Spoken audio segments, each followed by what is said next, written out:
Ouais, ouais, je suis à Gare de Lyon, dans une petite funbox, avec une connexion, tout va bien. D'accord, parfait. Ok. Bon, je vous propose qu'on commence. Donc, on va commencer avec Juliane qui va vous faire une introduction et puis Pierrick prendra la suite puisqu'il est l'auteur des deux études de cas qui vous seront envoyées le 30 septembre. Merci Aurélie, bonjour à tous. Je suis Julienne Millet, la directrice du campus hors site pour ceux qui ne me connaissent pas, mais je connais déjà un certain nombre d'entre vous. Donc je voulais vraiment faire une très courte introduction déjà pour vous dire bienvenue à tous dans cette deuxième promotion de la certification, piloter un projet hors site. Et vous remercier pour votre confiance de suivre notre parcours de formation qui va donc vous mener tous, on l'espère, à la certification d'ici le mois de décembre. Donc, pour rappel, le campus hors site, on a deux rôles dans cette certification. On est à la fois votre organisme de formation, mais votre organisme certificateur, puisque c'est nous qui avons la charge d'organiser les épreuves et le jury de certification. Voilà, donc on organise deux promotions de cette certification par an. Ça, c'est à l'avenir. Donc, la première promotion a eu lieu en 2024, en juillet 2024. Nous avons eu 11 certifiés pour cette première promotion, dont 10 personnes du groupe Polylogie qui étaient inscrits pour la première promotion. Le groupe Polylogie a une ambition assez forte de former ses collaborateurs au hors-site et donc poursuit dans cette deuxième promotion avec un certain nombre, je crois qu'il y a une dizaine de nouvelles personnes sur cette deuxième promotion qui sont inscrites du groupe Polylogie. En tout, vous êtes 15 à postuler à la certification avec des profils finalement assez différents et ça va faire toute la richesse aussi des formations que vous allez pouvoir suivre tout au long de ce parcours. Tous vont pas avoir exactement le même parcours de formation, puisque certains, vous avez déjà suivi des modules, et donc vous allez, pour la plupart, vous retrouver quand même sur certains modules, mais voilà, vous n'allez pas forcément être tout le temps ensemble, puisqu'il y en a déjà qui ont commencé par certains modules, peut-être fin 2023 ou début 2024. Voilà, mais vous êtes bien 15 au total. Donc, tous, vous allez finalement suivre 65 heures de formation complète pour vous permettre de prétendre à la certification. Donc, cette certification, c'est deux études de cas. C'est vraiment l'objet de la réunion d'aujourd'hui, c'est de vous présenter ces études de cas.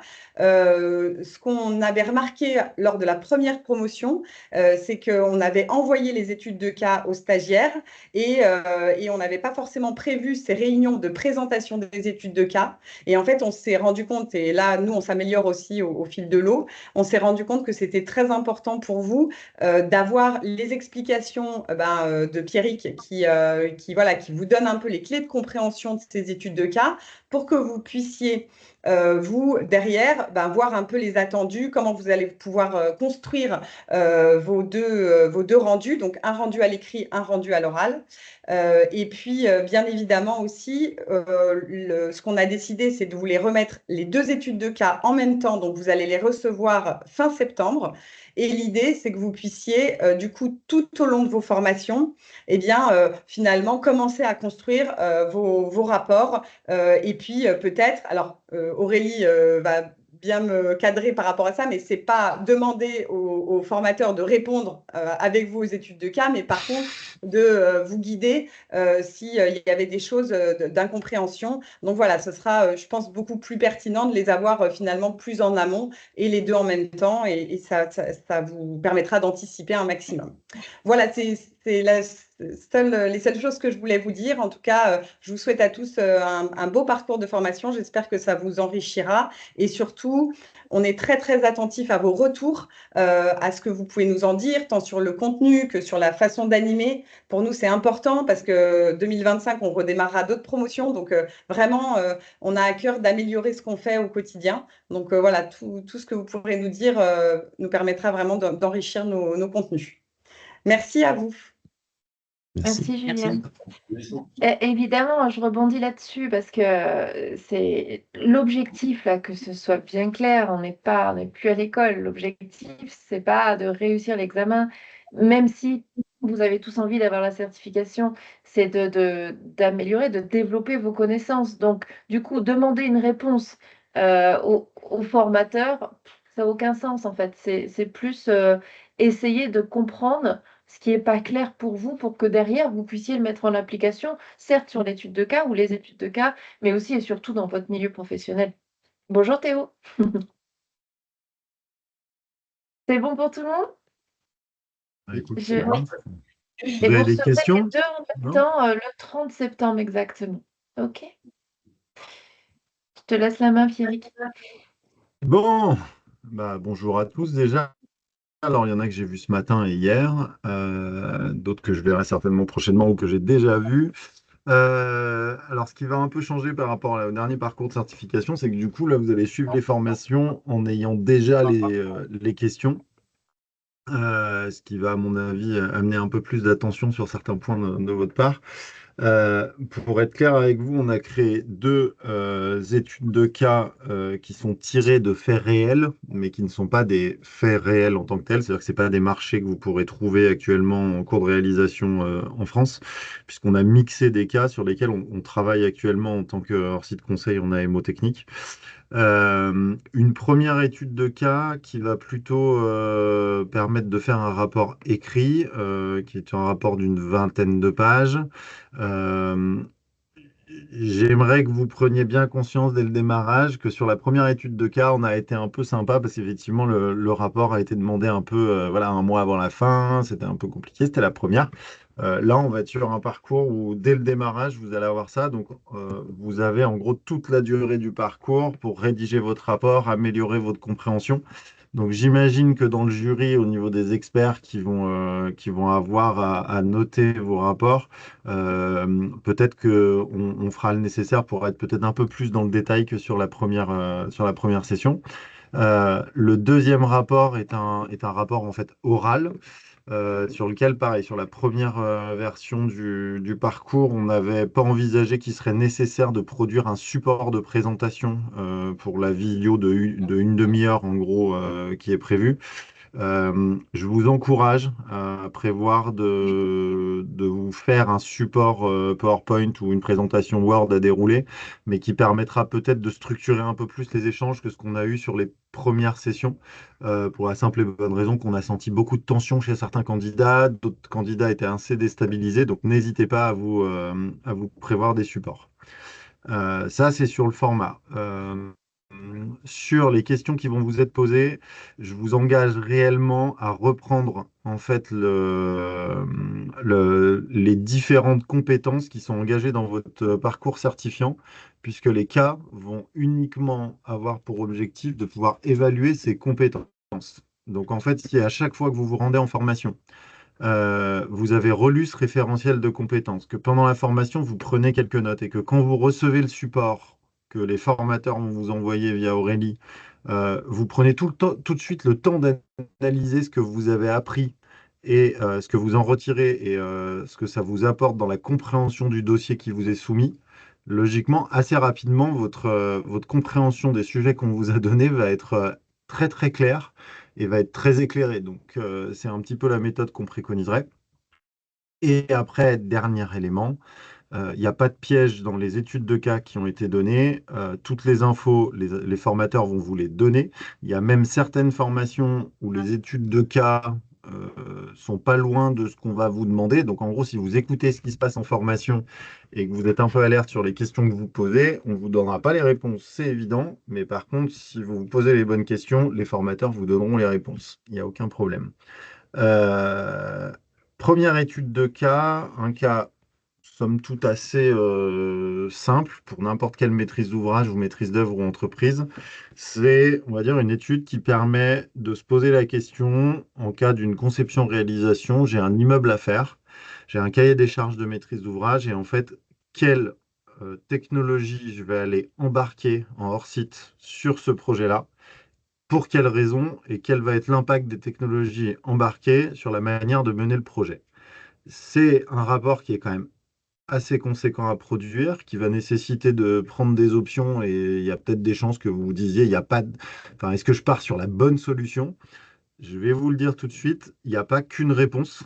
au sujet qu'on vous a donné. Ça veut dire que, notamment pour l'équipe Polylogie, nous, on ne serait pas étonné que certains partent sur certaines solutions, d'autres sur d'autres, et les impacts ne seront pas les mêmes. Et c'est normal, parce que suivant la sensibilité aujourd'hui des chargés d'affaires, suivant la sensibilité des processus que vos organisations mettent en place, et suivant l'écosystème disponible à votre échelle régionale, vous n'aurez pas forcément les mêmes réponses. Donc c'est normal que vous ne tombiez pas à la fin sur le même résultat.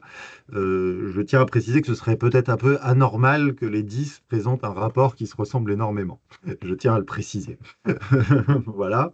Euh, Il n'y a aucun piège, il n'y a aucune mauvaise réponse. Ce qu'on attend de vous, en fait, c'est de vous imprégner du hors-site de telle manière à se dire, ce projet, si je le prends en charge en tant que chargé d'opération, en tant que directeur des opérations, en tant que maîtrise d'œuvre, en tant qu'entreprise, euh, c'est quoi la bonne solution pour répondre aux enjeux de mon maître d'ouvrage? C'est ça, en fait, le sujet qu'on vous pose.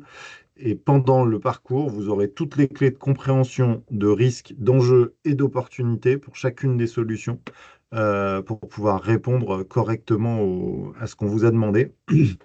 De la même manière, faites un peu attention dans le référentiel des compétences que vous devez acquérir. La première étude de cas ne correspond qu'à 7 compétences sur 9, Aurélie, me semble-t-il. C'est ça, hein? 6, je 6 crois. sur 9, voilà, 6 sur 9. Donc en fait, il va falloir concentrer sur ces six notions pendant ce rapport-là. Et les 3 autres notions seront développées dans l'oral qui aura lieu à la suite du rendu écrit. Et pour l'oral, c'est un autre cas qui est un peu particulier, qui en fait est le cas un peu cauchemar, mais qui se passe beaucoup aujourd'hui dans le bâtiment, qui est vous avez mandaté un groupement en conception-réalisation sur un petit projet modulaire, tout se passe bien et l'industriel fait faillite. Et donc, il va falloir reprendre le projet un peu en urgence, avec un produit qui n'est pas forcément interopérable et compatible avec d'autres projets. Pour autant, vous avez pris des engagements avec la mairie, vous avez pris un engagement de permis de construire, vous avez même la purge du permis de construire qui est arrivée. Donc, vous êtes maître d'ouvrage. Comment vous gérez la crise et quelles sont les options qui se posent à vous pour répondre à cette problématique-là sans pour autant venir perdre 1 an et demi sur ce chantier qui devait se dérouler en 12 mois, tout compris la conception. Donc ça va être une production qui va être un peu plus compliquée à faire parce que c'est un oral qui dure à peu près une demi-heure. Et donc quand je vous disais de faire un support un peu structuré, c'est notamment par rapport aux 3 compétences qu'on va vous demander de développer à l'oral, pouvoir structurer votre présentation autour de ces 3 compétences en développant les pourquoi, comment et quelle est la réflexion qui mène aux solutions que j'ai envie de développer, euh, semble nécessaire. Aurélie, je pense que sur la première session, on n'avait pas demandé de support et qu'en fait, ce sera beaucoup plus constructif de le faire, tout simplement parce que ça nous permet de driver l'entretien de manière un peu plus simple. Donc voilà. Que dire d'autre? Il n'y a pas de piège, on l'a déjà dit. Les formateurs sont bienveillants, ça c'est une certitude. L'équipe du campus est bienveillante, c'est une certitude. Après, comme on l'a déjà dit, côté formateur et du collège de formateurs et suite à la première certification, et je tiens à le rappeler, le parcours certifiant ne rend pas obligatoire la certification, c'est-à-dire qu'à un moment donné, c'est pas parce que vous faites le parcours que vous aurez forcément votre certification. Et les formateurs, et moi en tant que conseil maîtrise d'ouvrage, on est assez sensible à ça parce que vu qu'on est encore dans de l'innovation du côté du hors-site, l'objectif c'est que les gens qui ont la certification deviennent un peu les représentants de cette nouvelle génération de constructeurs à tout niveau dans l'écosystème qui maîtrisent ce qui doit se faire et donc qui vont driver des pilotes qui vont devenir des exemples dans l'innovation. Ce qui serait le plus terrible aujourd'hui, c'est que des gens aient leur certification et qui mènent des projets qui se passent pas très bien et que ça fasse des contre-démonstrateurs. Donc on est assez sensible à ça. Donc voilà, les experts qui vont être vos évaluateurs, certes, sont bienveillants, mais on fait attention à ce que les clés de compréhension soient bien claires et que ça mène pas à des erreurs stratégiques ou opérationnelles pour vos entités, chacun à votre niveau. De mon côté, j'ai fini Aurélie, je peux pas faire plus synthétique. À toi de me dire si tu veux qu'on développe plus ou pas, mais je pense qu'on est pas mal en se disant ça. Non, Ça me paraît bien. De toute façon, vous inquiétez pas, hein, quand vous recevrez les sujets, les études de cas, vous aurez sur chacune des études de cas exactement les compétences concernées, les compétences qu'on attend de vérifier pour tel ou tel autre travail. Vous avez déjà reçu aussi normalement le référentiel de compétences de la certification. Lisez-le, imprégnez-vous-le. Si c'est pas français, Imprégnez-vous-en. vous-en, voilà, c'est mieux. Vraiment, parce que du coup, il y a 9 compétences et c'est ces 9 compétences que l'on va vérifier, quoi. D'accord? Le support, effectivement, on ne l'avait pas du tout marqué pour la première session, pour la deuxième étude de cas.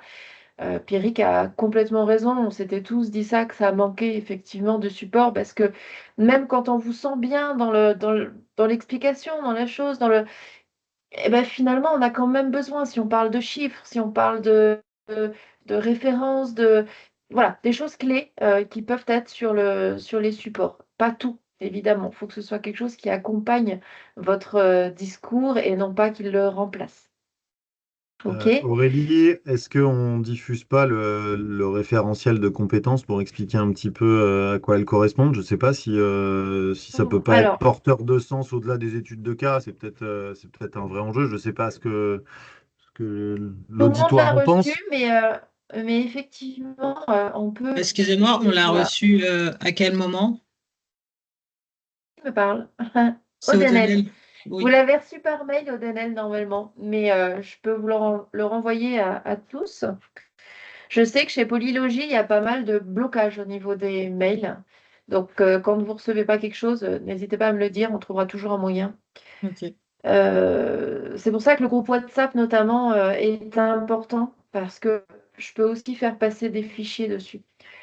Alors, je vais tout de suite. Hop. Je ne vais pas vous détailler les réponses qu'on va attendre pour chacune des sous-compétences, hein, parce qu'autrement, ce Le- serait trop facile. Juste, le référentiel de Ouais. compétences, on l'a reçu dans le mail d'inscription du vendredi 6 septembre ou dans un autre mail?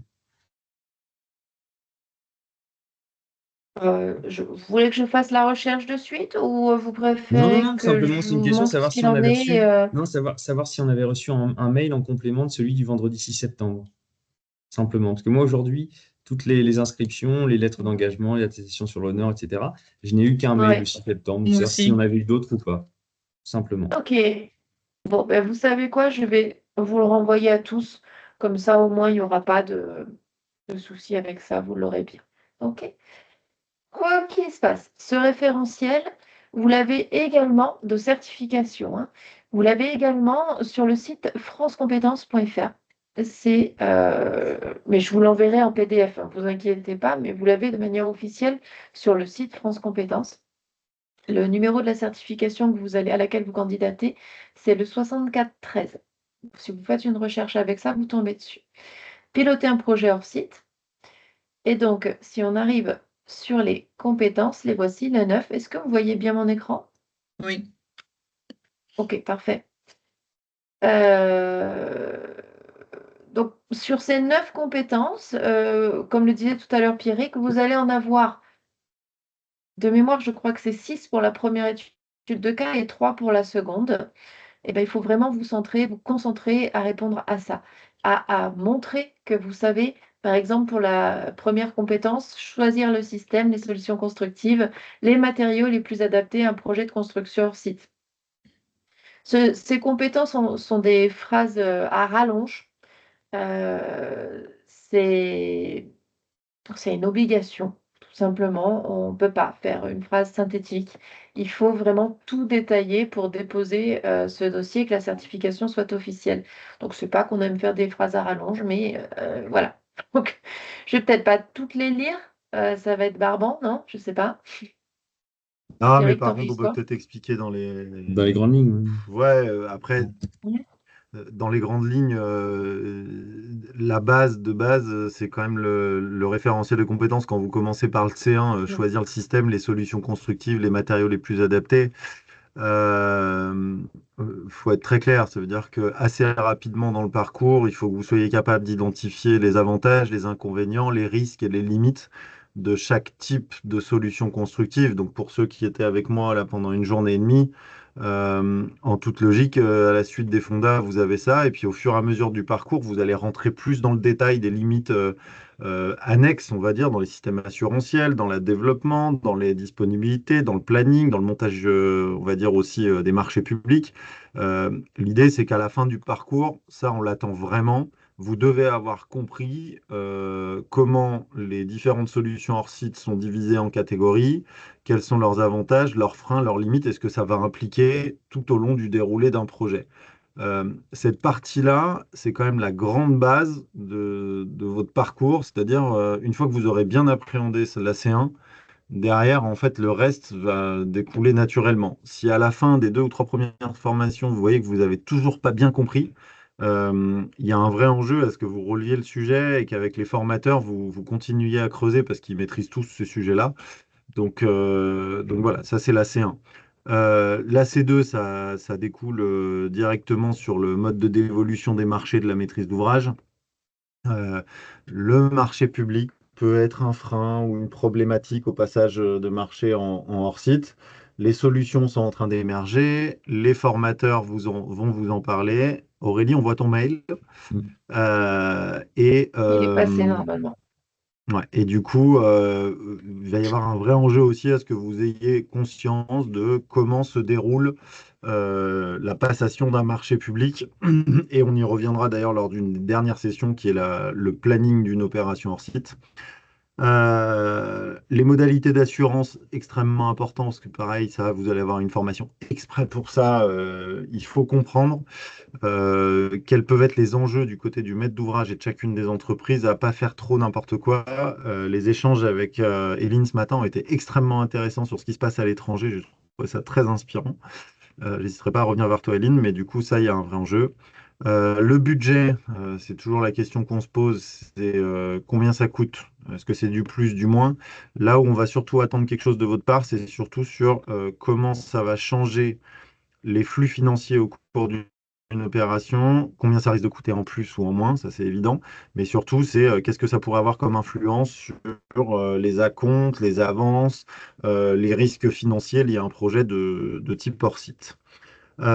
Construire un planning, bah, ça pareil, on a commencé à l'envisager dès la première journée, c'est-à-dire quels vont être les impacts sur un planning de passer avec telle ou telle solution hors site et quels risques et quels jalons vont ressortir de l'emploi de solutions hors site. Appliquer à un projet les principes de conception pour la préfabrication, l'assemblage, le désassemblage et le recyclage. Donc en gros, DFMA et DFDR. Déjà, il faudra que vous connaissiez un petit peu la définition, ça c'est essentiel. Ce matin, on a commencé dans les fondas à faire 1 ou 2 exercices qui engagent du DFMA. Là, on est vraiment sur le processus du hors-site, c'est-à-dire moi, chef de projet, comment je vais appliquer ces règles, quelles règles je vais mettre en place de telle manière à pas laisser mon projet repartir dans un mode bâtimentaire sur le sujet de la conception. Euh, Prendre en compte le processus de production industrielle, bah ça, c'est assez simple, c'est qu'aujourd'hui, chaque solution et chaque industriel arrive avec ses contraintes. Et en tant que maître d'ouvrage, en tant que maître d'œuvre, en tant qu'entreprise générale, en tant qu'intégrateur, ou quel que soit votre rôle, il va falloir que vous commenciez à appréhender bah, les disponibilités des matériaux, la manière dont on peut avoir les informations et quelle influence ça pourrait avoir sur le suivi des risques au cours de votre opération et des opportunités. L'organisation logistique, ça, c'est pas un sujet. Vous aurez plein de points qui vont vous expliquer comment ça se passe, que ça implique. Donc ça, il faudra le développer aussi parce que ça peut avoir une grande importance sur le suivi de chantier et sur le déroulé de l'opération vis-à-vis des organes extérieurs à votre organisation. Et puis, collaborer avec les autres acteurs. Un point important du processus hors site, qui est de se dire comment dans ma position, c'est-à-dire que je sois maître d'ouvrage, bureau d'études ou entreprise, il faut que je change un peu mon prisme de telle manière à pouvoir me mettre en mode projet et travailler avec l'équipe qui va construire un bâtiment à partir de composants. Je dirais que c'est finalement un des points aussi prépondérants, c'est-à-dire moi, maître d'ouvrage, d'habitude, je passe un contrat, puis après, je vais vérifier, mais en fait, c'est comment on monte une équipe d'un projet et pas comment on fait circuler de l'information les uns derrière les autres et comment on change la boucle de travail dans le bâtiment. Euh, c'est assez synthétique, là, la manière dont je viens de vous le dire, mais c'est hyper important que vous ayez en tête à chaque formation et quand vous commencez à rédiger vos rapports, euh, ces neuf comment dire, compétences, parce que vos clés de compréhension, les questions que vous posez, logiquement, si vous suivez ces neuf compétences-là, à la fin, il n'y aura pas de sujet pour obtenir votre certification. Voilà, ça me semblait important de le rappeler. Tu as raison. Est-ce qu'il y a des questions? Le rapport, il doit faire combien de pages? 15 à 20 pages. Ça Une aussi, vingtaine hein, de quand, pages. ouais, quand l'étude de cas vous sera envoyée, ce sera naturellement, ce sera indiqué, hein. Ah, et une toute petite précision, parce que c'est trop embêtant. On préfère que finalement enfin, avoir un développé dans les rapports qui soit peut-être pas très bien synthétisé, qui soit peut-être pas très bien écrit. Mais s'il vous plaît, évitez l'intelligence artificielle, puisqu'en fait, quand vous allez faire travailler les chats GPT et autres, en fait, les infos qu'ils vont vous donner, c'est des infos qui sont issues de différentes publications et tout, auxquelles on a à peu près tous participé en tant que formateur et en tant que campus hors site et en tant que hors site conseil. Donc en fait, on le voit et en fait, on n'est plus étudiant, on n'a plus 15 ans, donc en fait, ça n'a aucun intérêt. Ce qu'on veut voir, c'est vous. Et si à un moment donné, vous savez pas comment écrire un mot, on s'en fiche. Ce qu'on veut, c'est que par contre, vous ayez compris l'idée. Je préfère juste le dire parce que ça a été un peu frustrant sur la dernière session sur certains sujets. Je me permets, Aurélie, hein, mais Oui, mais tu as voilà. raison. J'aurais oublié d'en parler, mais tu as complètement raison. Puis encore une fois, c'est pas le but, hein. Vous n'êtes pas là pour ça Grégoire a eu non le plus. cas, j'ai eu le cas. Enfin voilà, ça sert à rien. Ce qu'on veut voir, c'est comment vous avez compris. S'il y a une faute d'orthographe au milieu, on vous en tiendra pas à rigueur. On n'est pas là pour ça. Donc voilà. Quoique le correcteur orthographique n'est pas interdit, hein. Non, non, mais bon, Aussi. c'est pas la fin du monde. Si à un moment donné, il faut expliquer un mot complexe. C'est pas, enfin, l'explication par ChatGPT sera certainement moins bonne que si vous arrivez C'est à sûr. exprimer ce que vous avez compris. Donc voilà. De toute façon, si on sent que ça sort un peu de ChatGPT ou d'un autre, que c'est pas clair pour nous, au contraire, c'est trop clair dans l'explication écrite ou que les questions vous seront posées au moment de l'oral. Que c'est pas. Vous voyez là normalement à l'écran le référentiel de certification, c'est petit, hein. C'est celui-ci que je vais vous renvoyer. Donc là-dessus, vous aurez une explication des deux études de cas.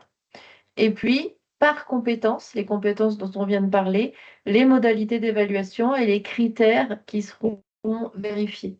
OK, c'est très très complet. Voilà, donc c'est ça que je vais vous renvoyer. Hop. Je vous ai mis le lien France Compétences aussi dans la discussion pour ceux qui préfèrent y aller tout de suite. Et puis voilà. On voit, il y a Imen, Grégoire, Pierrick qui sont avec nous aujourd'hui. Vous aurez bien d'autres formateurs, mais ils font partie de l'équipe de formateurs, donc merci à eux d'être là. Et faites attention parce que Voilà. Grégoire, il est pas bienveillant, hein, ni Imen d'ailleurs. Ouh là là. Vous Demandez à vos aurez collègues aussi du le gym. nom, vous aurez aussi le nom de vos évaluateurs euh, d'ici quelques semaines, euh, peut-être même avant, voilà, assez rapidement. Et ce sera avec cette personne-là que vous pourrez mettre en place directement la date euh, de l'oral. Enfin, bon, tout vous sera expliqué, mais c'est pour vous donner un petit peu les échéances. Et puis voilà. Et puis la date du jury final, je n'ai plus en tête, c'est en Décembre, décembre. le 24. Non, pas le 24, non. Vous avez épargné ça. Je vais vous dire tout de suite. Alors, vous n'êtes pas attendu au jury final, hein, en tant que stagiaire en tout cas. Le 19. Alors, stagiaire, c'est pas péjoratif, hein. On appelle stagiaire de la formation les personnes qui font partie d'une formation. Et donc, Le 19. le jury, oui, ça va être le 16, je crois. Oui, on l'avait avancé. Ouais, c'est ça, c'est le 16 après-midi. Mm. Donc, le 16 après-midi, il y a des professionnels et le campus et les évaluateurs qui vont se regrouper pour décider en fonction de votre parcours et en fonction des études de cas que vous aurez réalisées surtout, si à leur avis, à notre avis, vous avez le niveau ou pas pour piloter un projet hors site. Il y aura plusieurs solutions possibles, soit c'est oui et point final, soit c'est non. Là, vraiment, il faut encore retravailler pour pouvoir gérer un projet hors site parce que ça, et on vous le communiquera.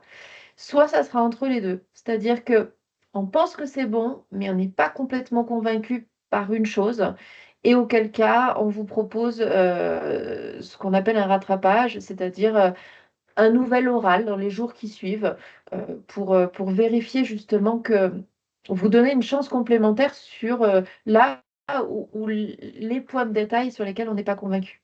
D'accord? C'est la raison pour laquelle on avait avancé la date du jury au 16 pour permettre, le cas échéant, s'il y a des sessions de rattrapage, de le faire avant les vacances de Noël. Et bien évidemment que tout le monde reparte avec la réponse pour Noël, quoi. Voilà, faut pas couper ce processus, quoi. Donc vous aurez tous la réponse avant le 20 au soir, le 20 décembre au soir. Oui, voilà. Pour les premiers, ce sera à partir du 17 et puis pour tout le monde, ce sera effectivement avant le 20 au soir. Est-ce que c'est clair dans le déroulé, une chose aussi, vous n'allez pas être toujours tous ensemble sur les formations. Juliane en a parlé au tout début parce qu'il y a des personnes parmi vous qui ont déjà suivi certaines formations. Donc, du coup, pas forcément besoin de les suivre à nouveau. Par contre, besoin de compléter avec d'autres. Au final, vous aurez eu la même formation, les mêmes 65 heures, pas forcément toujours en même temps. Donc, c'est pour ça que vous ne serez pas toujours euh, euh, le même groupe, enfin il y aura les mêmes personnes, mais plus ou moins en fonction, quoi. D'accord?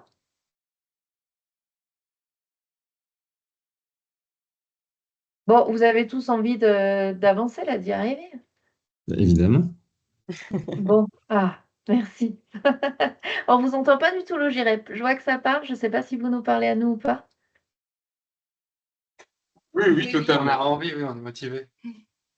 Ah, ils sont en train de se dire, mince, on va pas pouvoir reprendre les rapports de la première session. Mince. Non. Du tout. Voilà, on n'est pas du tout comme ça pour le coup. Non, après, pour être clair avec vous, par rapport à la première session, vous allez avoir la chance là d'avoir en fait les compétences déjà hyper répertoriées, les points clés à développer. Moi, personnellement, si j'étais vous, j'aurais tendance à me faire un petit calepin avec les différentes compétences, les différents points clés, et en fait à faire de la prise de notes pendant les formations. Une fois qu'on reçoit les supports, à aller chercher ce qui vous semble. En fait, si vous le faites au fur et à mesure, je vous avoue que côté formateur, on se dit, là, en ayant les études de cas avant, les études de compréhension, enfin vraiment la compréhension globale de ce qui va être attendu, ça peut aussi enrichir la manière dont les échanges se déroulent avec les formateurs et en fait mettre en place une méthodologie de prise de notes se rapportant à chaque point clé et tout ça, fait qu'après le rapport sera plus qu'une formalité, mais surtout ça va vous éclaircir les idées de manière folle parce que les compétences on les a pas imaginées avec le campus en se disant ouais bah tiens on a besoin de 9 compétences, on va les inventer comme ça.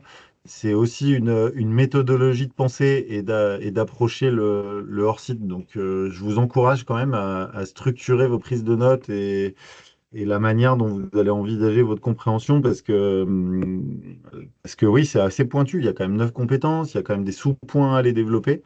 Donc dans le rapport, il y a un certain nombre d'attendus sur lequel, sur la première session, on savait que c'était arrivé un peu tard et c'était la première. Là, sur celle-ci, ouais, on attend que vous ayez appris, que vous sachiez développer, que vous ayez compris. Donc voilà, je le dis comme ça. C'est juste une petite question sur la présentation des études de cas. Le rendu est normé, c'est-à-dire qu'on on a une question, une problématique qui est posée, on la traite comme on le souhaite, on la structure comme on le souhaite, en 3, 4, 5, 6, 7 parties. Ou est-ce que d'emblée, on a un cadre qui nous est donné pour répondre à la question donnée? On a donné un certain nombre de cadres, des pièces jointes en fait qui sont attendues. C'est-à-dire il y a certaines pièces jointes qui sont attendues pour, on va dire, normer le rendu sur ce point-là. Par contre, le format de votre rapport et le déroulé de votre rapport, il y a un format déjà un peu décrit quand même. Mais en fait, Hmm. si vous voulez faire autrement, parce que votre clé de compréhension pour vous, c'est plus simple de l'exprimer autrement, aucun problème. Mais alors, D'accord. aucun problème.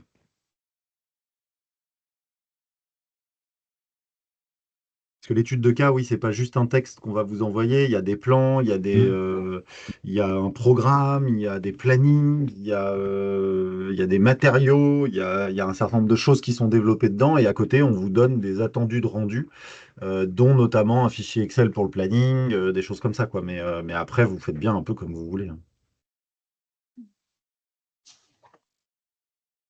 Et Moi, je s'agissant crois des qu'on a fait. contraintes juridiques, l'environnement juridique, parce qu'on sait qu'il va différer d'une structure à l'autre.